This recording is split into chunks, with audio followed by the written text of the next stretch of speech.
Z Nowym Godem. And to the rest of you, Happy New Year. Welcome to the Monte Vista Unitarian Universalist congregation as we celebrate the start of 2023. Announcements for this week. Please read the community connections that are sent out each Thursday. Reminder, Taco Tuesday. It's an online hour whether we gather. It's the quickest hour on the internet, and it happens 7 p.m. every Tuesday. You get an email with the link if you want to try it. Our annual poetry potluck will be in 2 weeks, right here. Congressional mid-year budget review meeting and a vote on continuing to reorganize our management will be after the service on January 22nd. Check out last week's Community Connections for photos from our Calipayan partner congregation as they celebrated Christmas and New Year's and opened some of the gifts that we sent them. Adult RE next Sunday after the service where we, 2 weeks, okay. RE in 2 weeks. After the service, we're continuing discussion on the revisions to the principles and sources. It's a good class. You can attend even though you haven't been to previous. It's all good. And then for your viewing pleasure, all of our services are on YouTube. Some of them are slightly edited due to copyright restriction, but you can hear all our speakers. And just check out YouTube. Links are in our on our webpage, and in the announcements. So give it a try. Thank you, Alan. I'm Catherine Rowlee, in case anybody doesn't know that, or you forgot. And I would say Happy New Year, too. So let us sound our bowl to start our worship experience. We sound the bowl 3 times, once for those who came before, the Tongva people who were the original stewards of this land and who called it home long ago.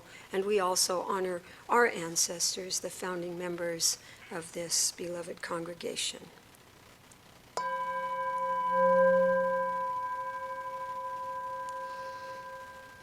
We ring the bell, the bowl, once for those of us who are here right now, and for our members, our friends, our visitors, our staff, and our extended UU family who we love, hold in our hearts, and care for as we grow this beloved community.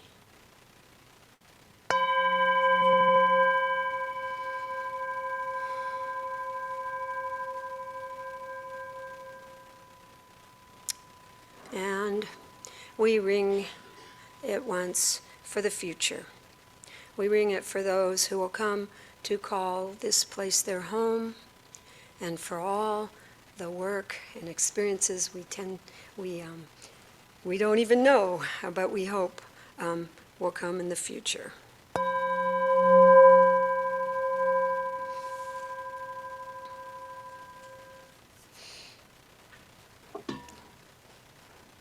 And our opening words are from our gray hymnal, number 434. May we be reminded here of our highest aspirations and inspired to bring our gifts of love and service to the altar of humanity. May we know once again that we are not isolated beings, but connected in mystery and miracle to the universe, to this community, and to each other. And please rise if you're willing and able, if you're at home, and let us all sing together. Come on, guys. And we can get a better breath that way. Let's sing number 131, Love Will Guide Us.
Our chalice lighting words are also from lifting our voices, the sort of brownish mauve book we have. A chalice lit in our midst is a symbol of our liberal faith, a faith built on foundations of freedom, reason, and welcome. A faith sustained by acts of kindness and justice. A faith that envisions a world flourishing with equality for all people. A faith that demands the living out of goodness. A faith that requires thoughtfulness. A faith of wholeness. This tiny flame, which I will now light, is a symbol of that spark in each of us.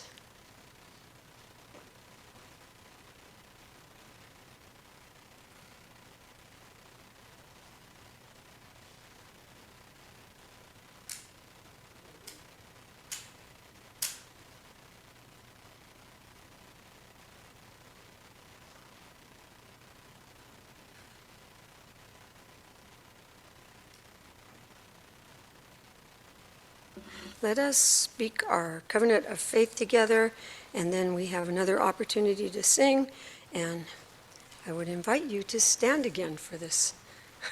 And the words should come. Yes, thank you, Jarius.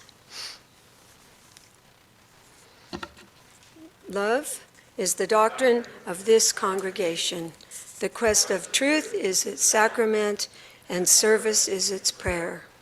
To dwell together in peace, to seek knowledge in freedom, to serve the world in fellowship, to the end that all souls shall grow in harmony with the divine. Thus do we covenant with each other. And now a spirit of life.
Not sure if we're having a children's class, are we?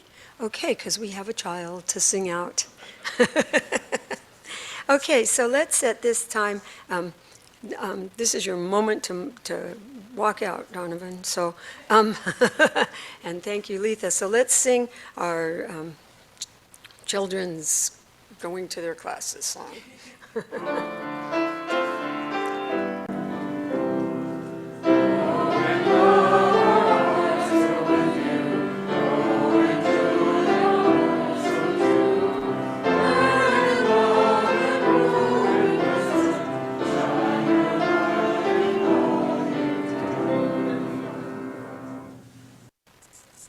Have a good class, Donovan.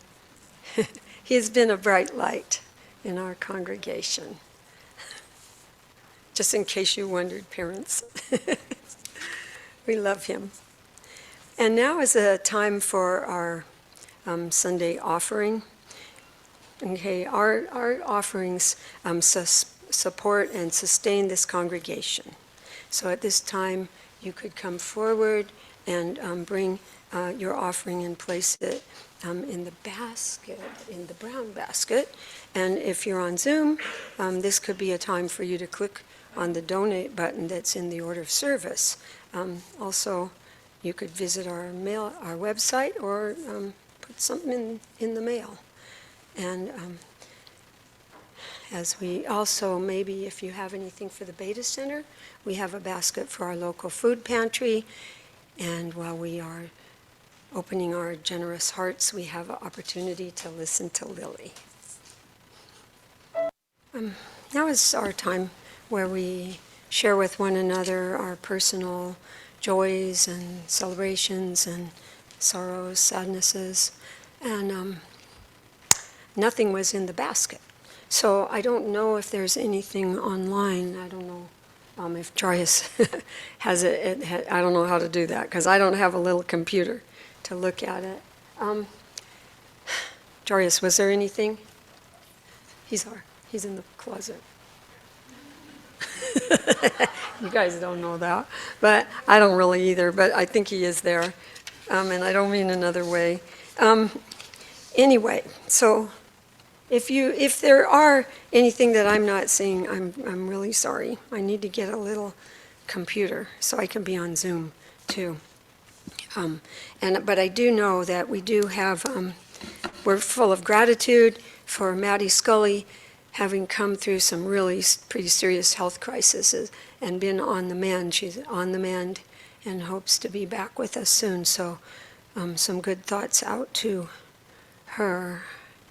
I have a sister who's been really sick, like very scary sick, and she's starting to get better too. Nobody really knows what's wrong with her, so I hope it keeps up. But it's been worrisome for me over the holiday. So I know that we hold many things in our hearts. This has been quite a year in many ways. I think every year is quite a year in many ways, but this has really seems like been a doozy.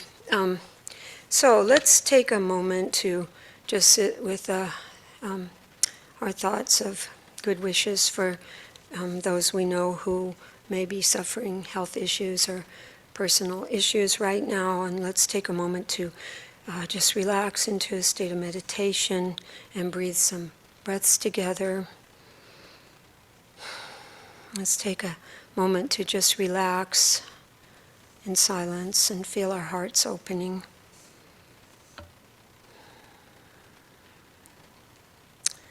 And let us just together send our loving thoughts to one another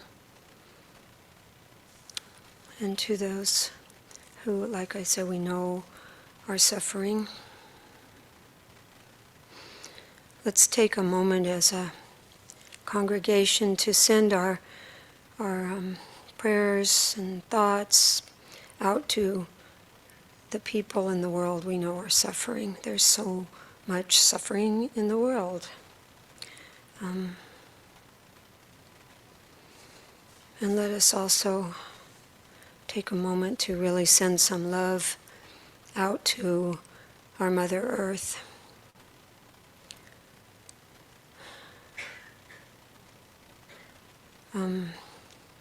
And then turn that love, as you take a deep breath, inward to yourself. On this beautiful, bright day, sort of sunny and clean air, the earth is happy. And send yourself some love.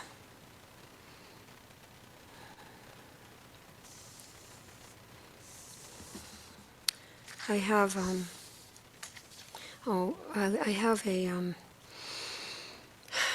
a little blessing from John O'Donohue, one of my favorites. It's called New Year's Blessing. On this day, when the weight deadens on your shoulders and you stumble, may the clay dance to balance you. And when your eyes freeze behind the gray window and the ghost of loss gets into you, may a flock of colors, indigo, red, green, and azure blue, come to awaken in you a meadow of delight. When the canvas frays in the crotch of thought and a stain of ocean blackens beneath you, may there come across the waters a path of yellow moonlight to bring you safely home. May the nourishment of the earth be yours. May the clarity of light be yours. May the fluency of the ocean be yours. May the protection of the ancestors be yours. And so, may the slow wind work these words of love around you, an invisible cloak to mind your life. Blessings on this new year. May it be a gentler, more kind, more peaceful new year. There is much work to be done.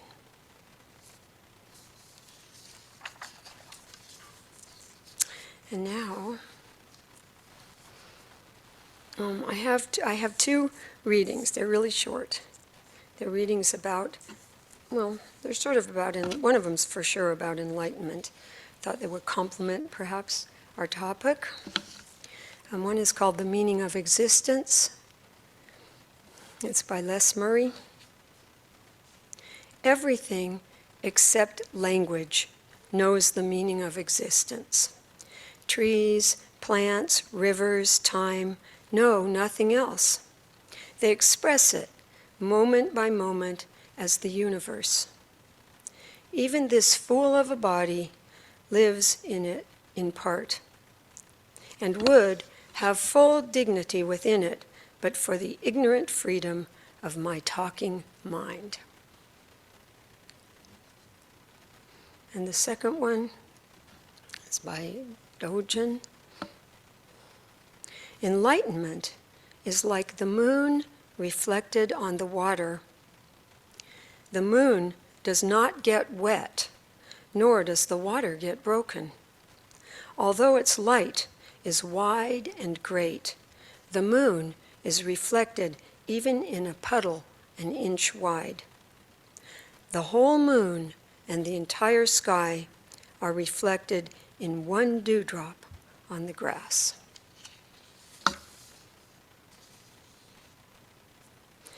And now, with that, I would like to introduce our speaker. And the one paper that I don't have with me is my words about him. But you know, he's been coming here a long time now. He may know exactly how many years. I know it's at least 14. For our first Sunday of the new year. And this is Kusala Bhikshu. He's a monk in the International Meditation Center in Koreatown. He's been there for a long time. I know I had when he got his name and when he took his vows and got his other name and when he got his full name and a lot of the amazing things he's done in his life. But I would say that the majority of his life, he has been a dedicated monk and a teacher of the Buddhist studies. He's done a lot of amazing things. He still is, because every day he exists. It's amazing. He feeds cats, right? And loves cats. And he speaks when he's asked to around and does what he can to help alleviate suffering. So I'm really thrilled to welcome Kusala Bhikshu to help us center our new year. Is that okay? That was wonderful. Okay. Well, I'm happy to be here because it's the new year, and it always inspires me. And I'm never quite sure why. Is it because the old year is gone, or is it because the new year is starting? Which one is the best? I think lately it's because the old year is ending. After 2 years of pandemics and all the other stuff that we've gone through, it's nice just to be here and have some pleasant things to say. So I'm going to talk about December 8th. And you may wonder why I'm talking about December 8th, and it is because in the Japanese Buddhist tradition, in the mid-1600s, they decided to change to the Gregorian calendar from the lunar calendar. And rather than celebrating the Buddha's enlightenment in the full moon day of May, they celebrate it on December 8th, which gives Buddhists a chance to celebrate in December as well. So what is this enlightenment thing? And how did the Buddha get there? And why did they call him the Buddha? Well, Siddhartha was born a prince. He had all the stuff we always wanted. You know, if you want nice clothes and nice food and a nice castle to live in, he had all that stuff. And he was very happy. But, as we all know, life can wake you up. So one day, his charioteer Channa and him went into the streets of the city. And that day, the future Buddha saw 4 things that forever changed his life. And the first thing he saw was this really sick guy. And he hadn't seen many sick people because he was kept secluded from the realities of life. So he said to Channa, "What's wrong with that guy? Why does he look like that?" And Channa said, "Oh yeah, he's sick. And you know what? Everybody that's born has to get sick." And Siddhartha thought about it for a little while, and then they continued through the streets of the city, and then they saw this really old guy. And Siddhartha said to Channa, "What's wrong with him? What kind of sickness does he have?" And Channa said, "No, he looks like that because he's old. And everybody that lives long enough will look something like that." And Siddhartha sort of cringed, and they continued through the streets of the city, and then Siddhartha saw this really dead guy. He was just sort of lying there. And so he said to Channa, "What kind of old age or sickness does he have?" And Channa said, "Neither one. He's dead. And everybody that's born has to die." Which gives me a wonderful opportunity to share a Buddhist joke with you. Did you hear about the Los Angeles Buddhist coroner who got fired? And he got fired because he always listed the cause of death as birth. So then they continued through the streets of the city, and they saw this really holy guy, all dressed in white, relaxed, focused, unaffected by all the suffering that the future Buddha had just seen. And Channa said to Siddhartha, "That's a religious guy, and he's trying to find the answers to life. And that's why he looks so peaceful and blissful."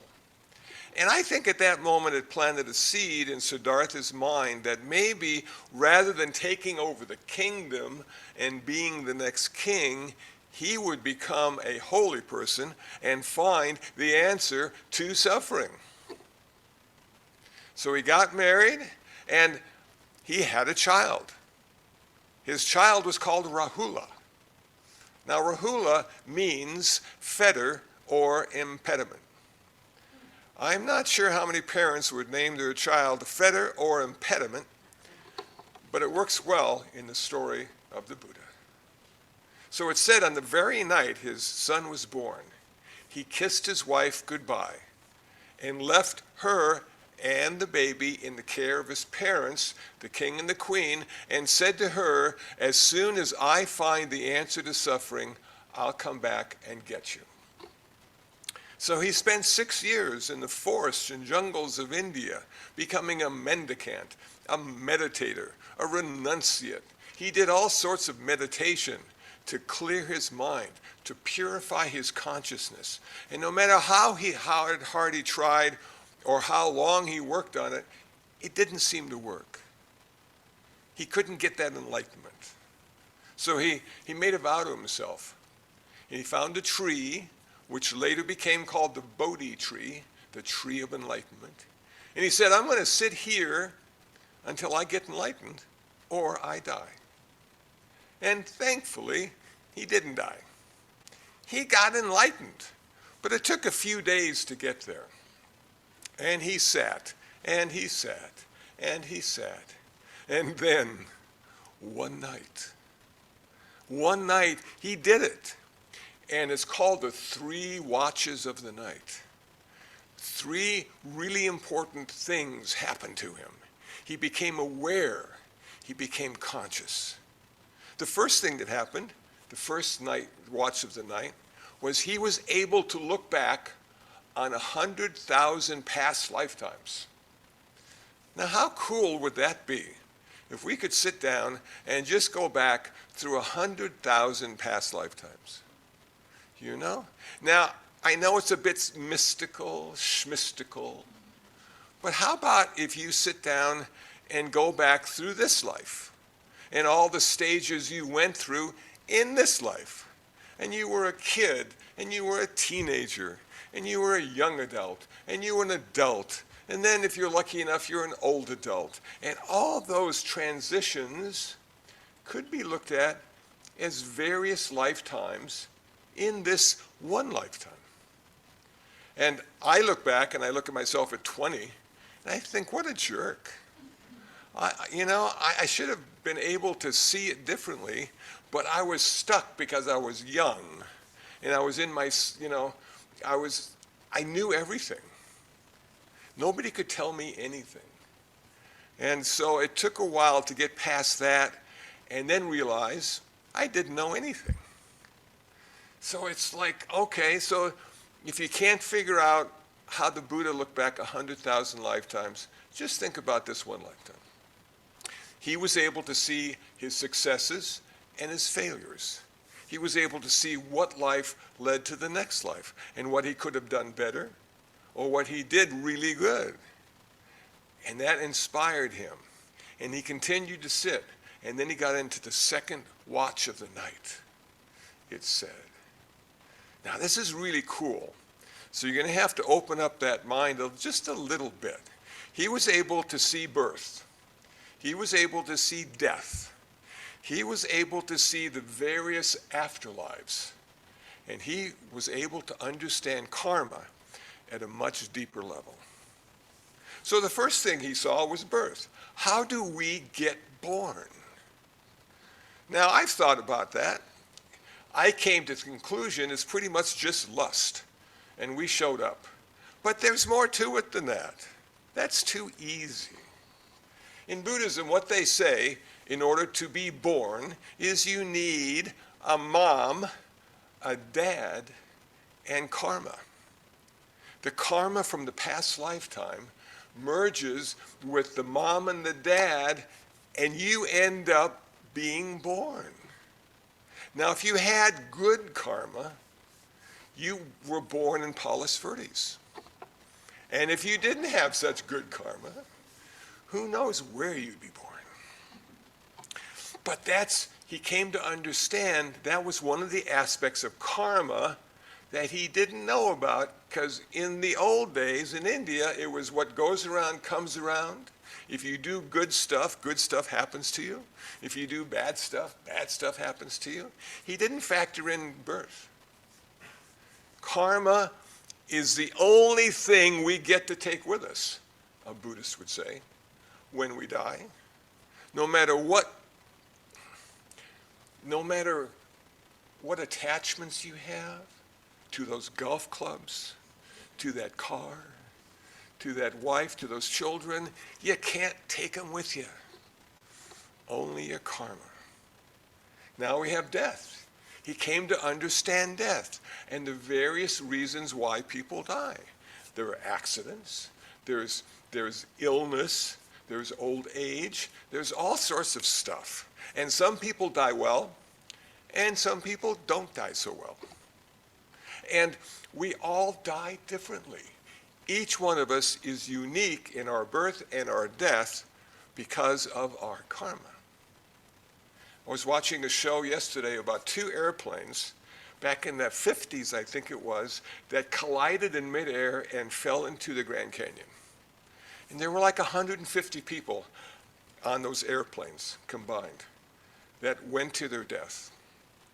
And I thought to myself, you know what? Each person in that airplane died in their own particular way.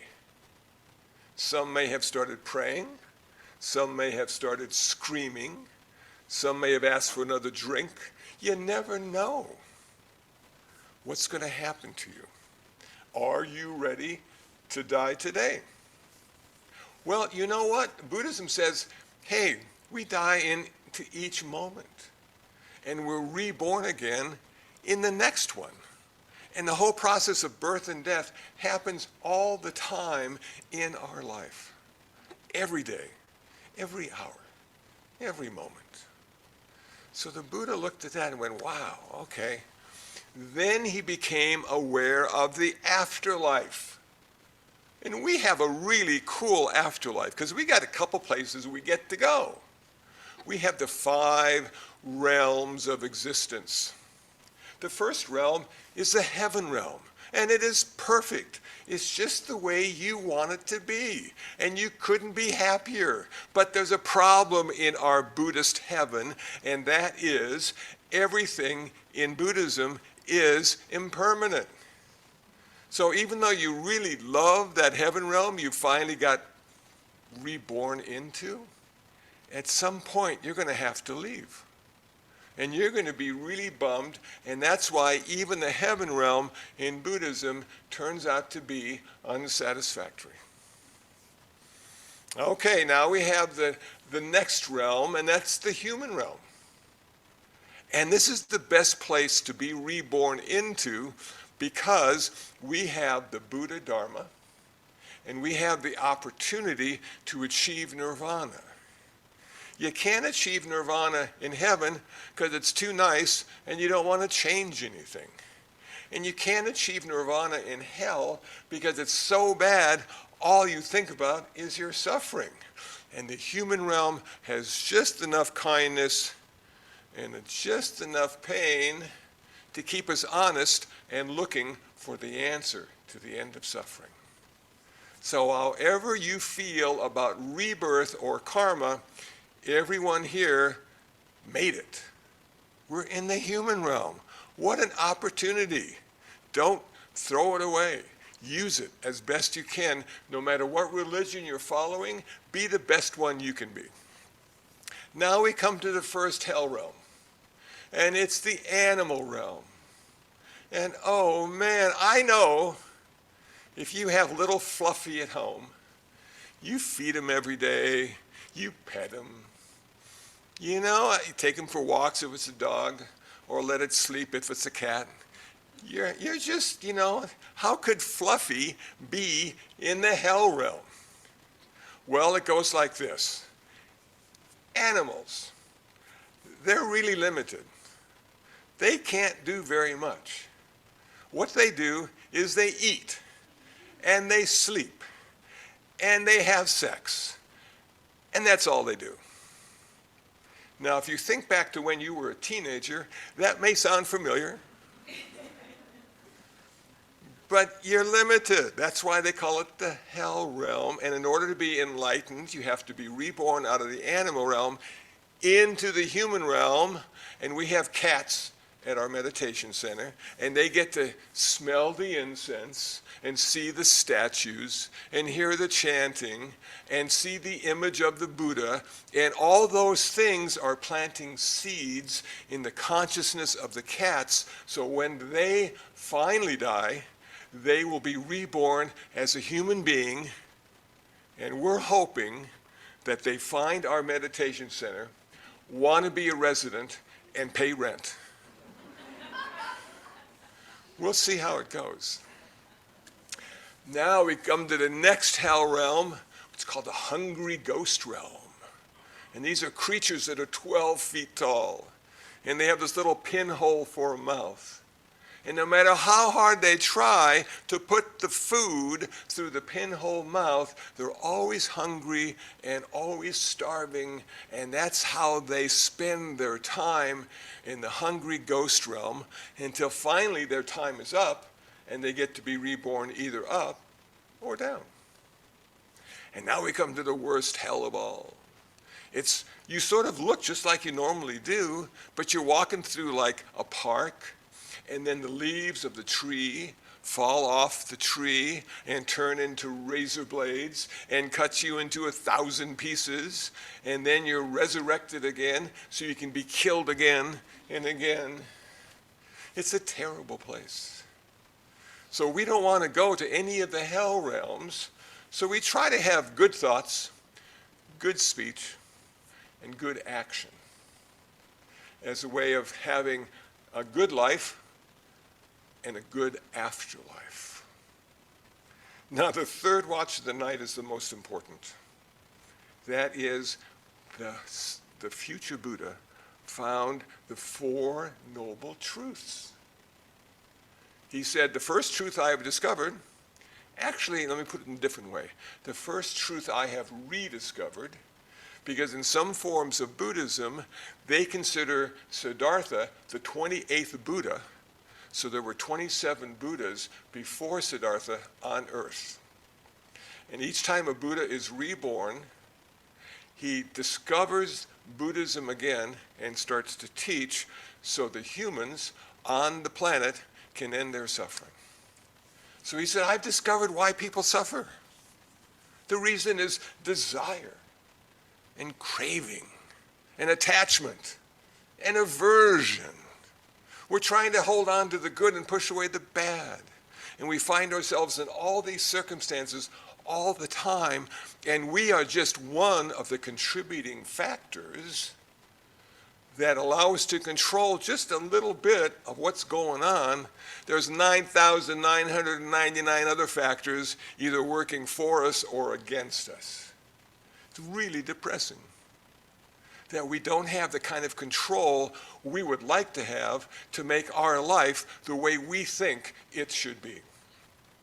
So the Buddha said, desire, man. Get rid of your desire and your attachment and your aversion, and you won't have to suffer ultimately ever, but at least not have to suffer as much as you do now. One of the things I suffered over in my mid-20s was my hair. I would spend a lot of money in the hair salon getting it just the way I liked it. And then I would go to my apartment and I'd have a hair dryer and hairspray, and I would just work on it, and man, I felt good. And when I had a bad hair day, it ruined my day. And now I don't have to worry about it. Look at this hair, it's perfect. So the Buddha didn't stop there. He said, there is an end to suffering. He said, I have found the end. I find out why we suffer, but I also find out how to end that suffering. Whoa, man, you can end suffering. And he said, you know what? The Noble Eightfold Path, which you can find on Google, but I'll share a little bit for you. Right view, right intention, right speech, right action, right livelihood, right effort, right mindfulness, and right concentration, and those 8 path factors can change your life in such a special way.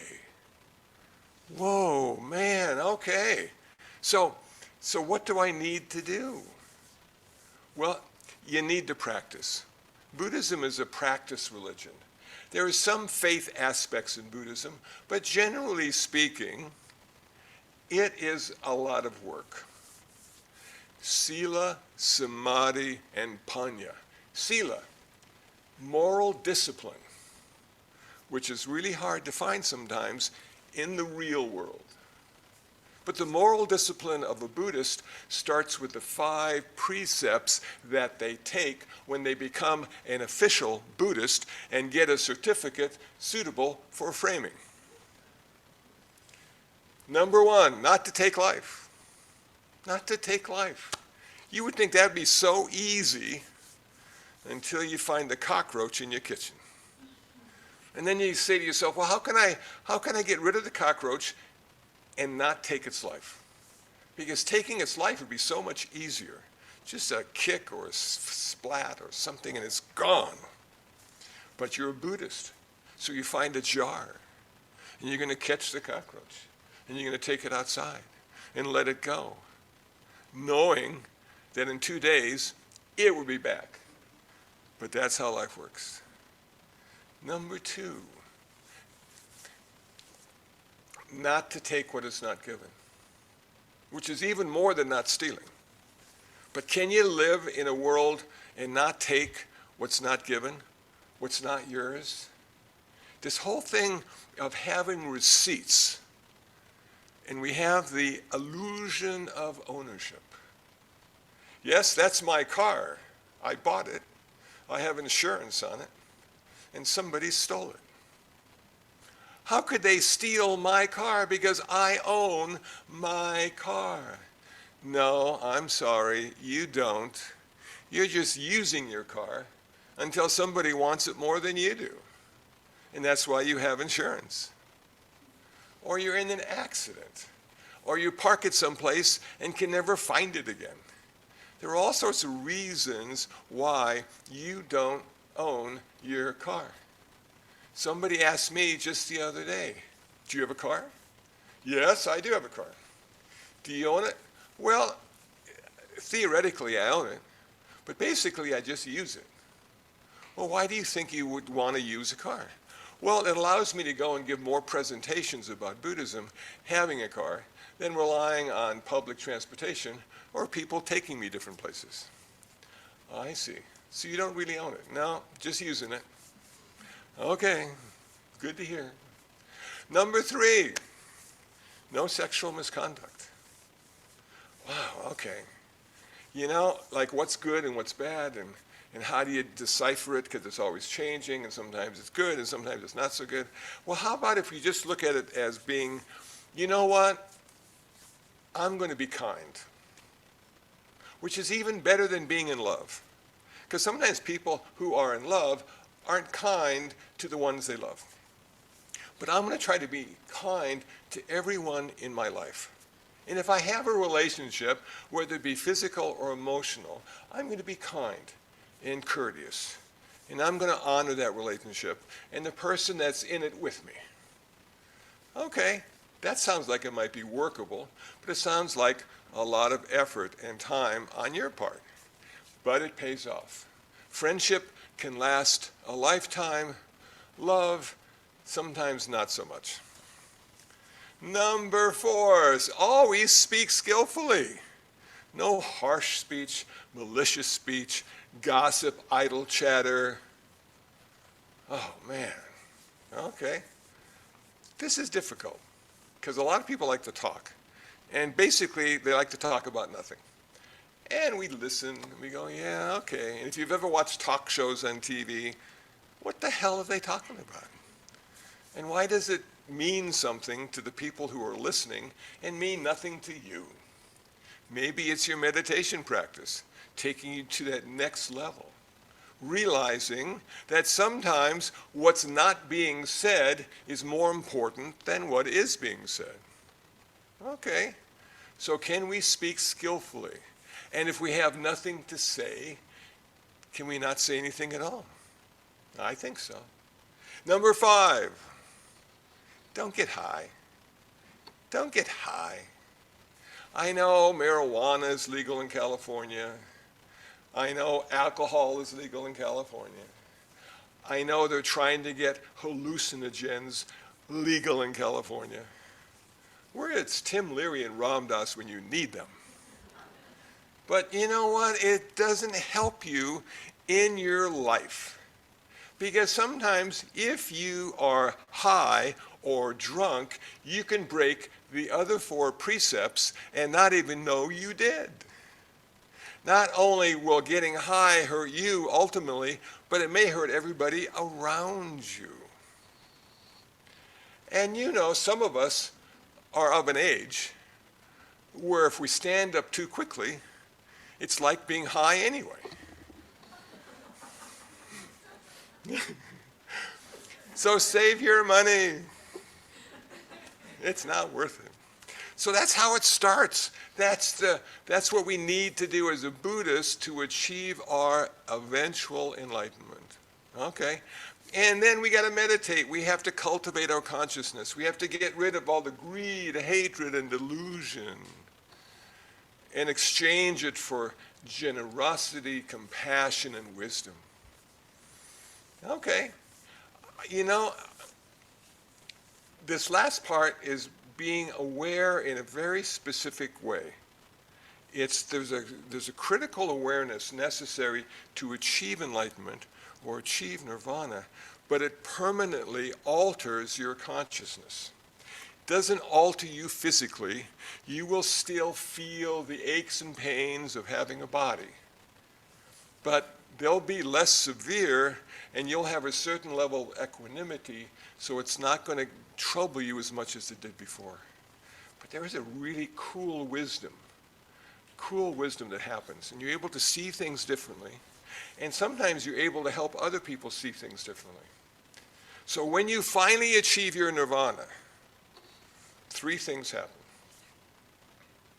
And they happen to the Buddha, who became the Buddha, on Bodhi Day, according to the Japanese tradition, on December 8th. Number 1, his karma ended. He could no longer produce karma.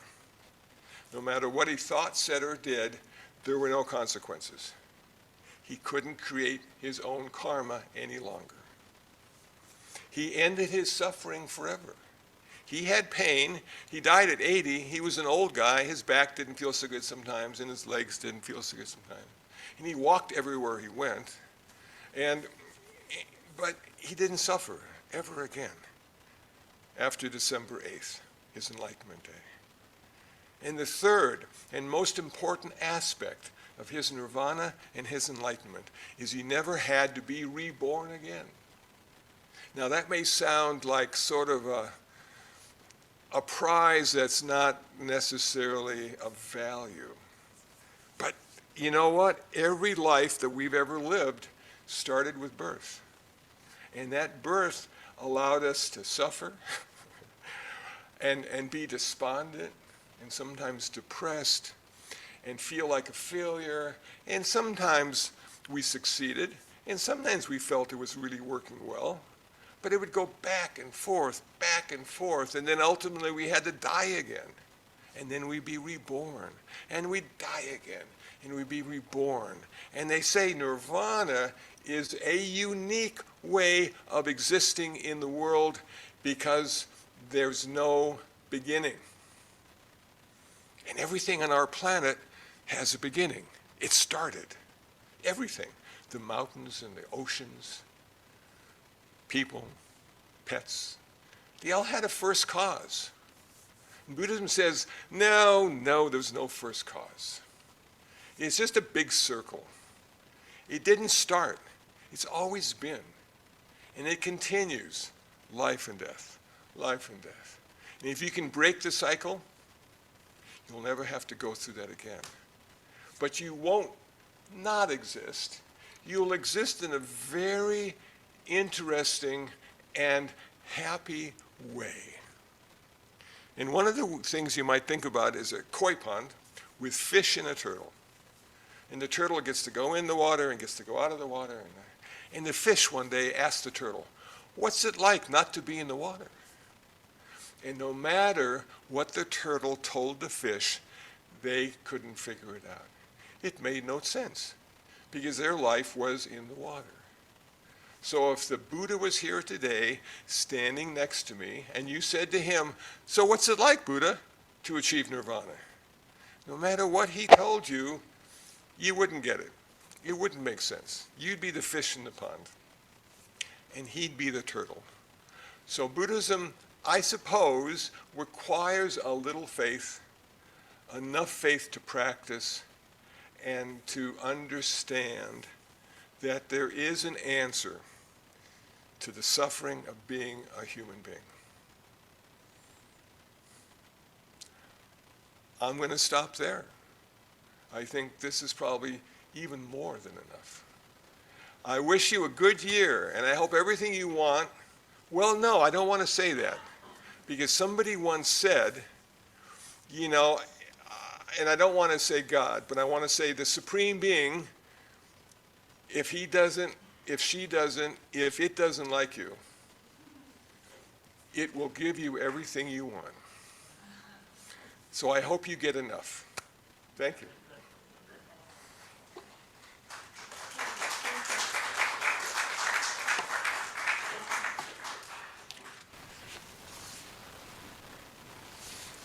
Well,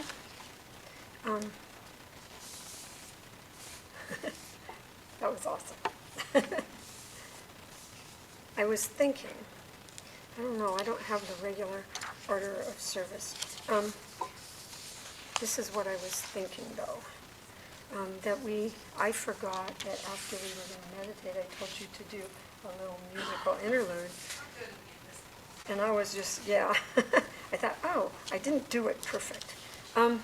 So if I can find my last page, here it is. We have one more song, and it is, oh, I just realized. We're filled with loving kindness, which is our Buddhist song, our best Buddhist song in our music books. It's the metta practice. So it is, should be, there it is. Okay, so let us sing, let's rise as you are willing and able and sing Filled with Loving Kindness.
So now it's time to extinguish our chalice. So we say in one of our traditions, we extinguish this flame, but not the light of truth, the warmth of community, or the fire of commitment. These we carry in our hearts until we're together again. So let me extinguish the chalice and then I have a benediction.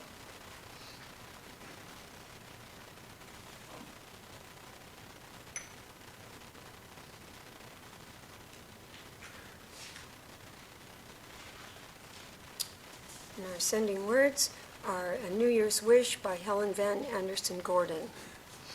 May each day bring thee something fair to hold in memory, some true light to shine upon thee in the after days. May each night bring thee peace, and when the doves brood o'er the young she loves, may day and night the circle of a rich experience weave about thy life and make it rich with knowledge, but radiant with love, whose blossoms shall be tender deeds. So, Happy New Year.